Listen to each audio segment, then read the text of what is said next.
Tired of switching between countless apps just to connect with your customers? In this 90-second tutorial, we'll show you how to integrate Zoho CRM with WhatsApp, unlocking effortless communication and boosting your customer relationships. First, you'll need a WhatsApp business account. If you don't have one, head over to WhatsApp and convert your personal account or create a new business account. This is crucial for the integration to work. Next, log into your Zoho CRM account. Navigate to the Marketplace or Extension section. This is usually found under the Settings icon, represented by a gear. Click on it to open the Settings panel. In the Marketplace, search for WhatsApp integration. You'll likely find several options.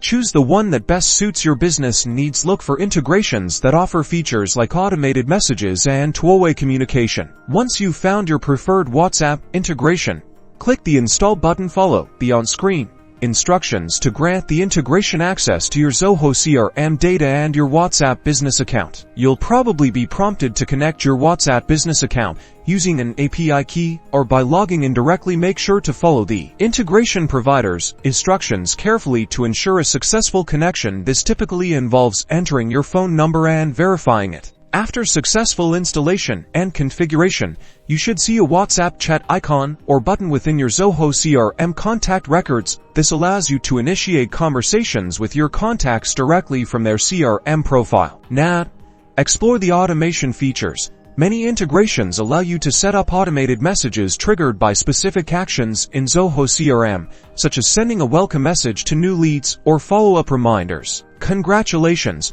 You've now successfully integrated Zoho CRM with WhatsApp.